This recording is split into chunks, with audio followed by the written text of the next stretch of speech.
Fala pessoal da Atualidades do Direito, eu sou Diogo Reis, professor de Direito Eleitoral e Direito Constitucional. Venho falar com vocês sobre nomeação de ministros ao STJ, Superior Tribunal de Justiça. Bom, quantos ministros temos lá? 33 ministros. A Constituição Brasileira, a Constituição Federal, no seu artigo 104, diz que deve haver no mínimo 33, e é esse o número que nós temos no tribunal. Bom, o que preciso para chegar a ser ministro? Eu digo que tem que estudar muito, trabalhar bastante e ter muita sorte. Enfim, mas dá para chegar lá. Você que está aqui, Atualidades do Direito, já tem um dos requisitos, notório saber jurídico. Eu já começo falando sobre ele.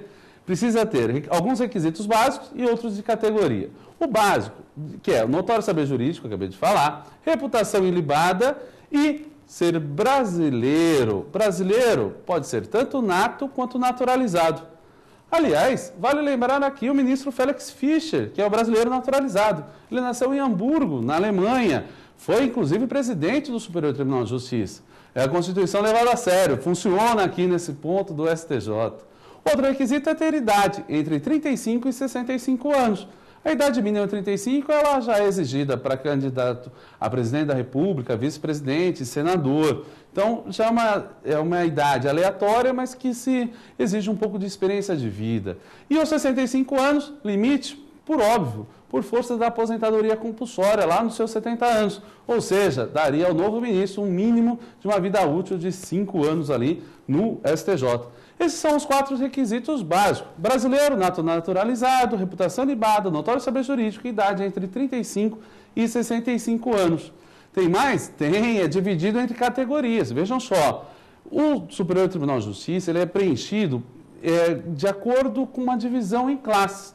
Nós temos 1/3 destinado aos desembargadores dos tribunais de justiça, outro terço destinado aos juízes dos tribunais regionais federais e outro terço reservado ao Ministério Público e à Advocacia. Esse primeiro terço que eu falei, os desembargadores do Tribunal de Justiça, o próprio Superior Tribunal de Justiça monta uma lista tríplice, ou seja, 3 nomes dentre os desembargadores dos tribunais de justiça, e essa lista tríplice é encaminhada ao presidente da República, que seleciona uma pessoa, indica essa pessoa vai ao Senado, onde é nomeado um relator na Comissão de Constituição e Justiça, a CCJ.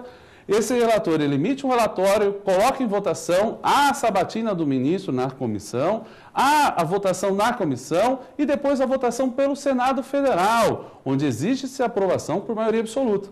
Pessoal, vale lembrar aqui, hein? A emenda 45 de 2004, a famosa reforma do Judiciário, que colocou a aprovação por maioria absoluta do Senado. Até então, constava apenas a aprovação pelo Senado Federal. Bom, esse é o primeiro terço que eu mencionei. O outro terço de composição do Superior Tribunal de Justiça é reservado aos juízes dos tribunais regionais federais.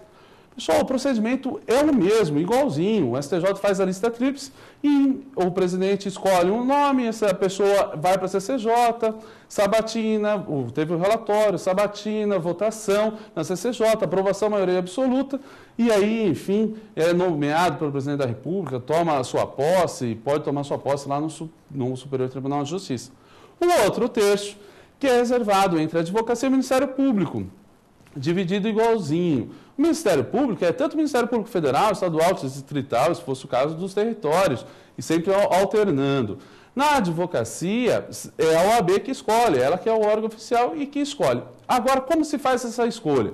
Cada categoria escolhe, dentre os seus membros, com mais 10 anos de experiência, com 10 anos de experiência na carreira, na advocacia ou no Ministério Público, né, dependendo do caso. Esses nomes, eles escolhem 6, uma lista sêxtupla. Agora, não é tríplice, é uma lista sêxtupla. Essa lista sêxtupla é encaminhada ao STJ, Superior Tribunal de Justiça, onde lima, corta pela metade, transformando já na famosa lista tríplice. Essa lista tríplice vai ao presidente da República, seleciona um nome, que vai ao CCJ, tem o relatório, votação, sabatina, votação na CCJ, votação, aprovação por maioria absoluta no Senado Federal e depois é nomeado, toma sua posse lá no Superior Tribunal de Justiça. O procedimento é o mesmo, seja para qualquer terço. Percebam que exige uma lista sêxtupla, nesse caso, que a entidade manda ao STJ, mas do STJ sai sempre essa lista tríplice, que vai ao presidente da República. E, enfim, é esse o procedimento para ministros do Superior Tribunal de Justiça. Você está quase lá? Vamos ver. É isso aí, pessoal. Valeu, até a próxima.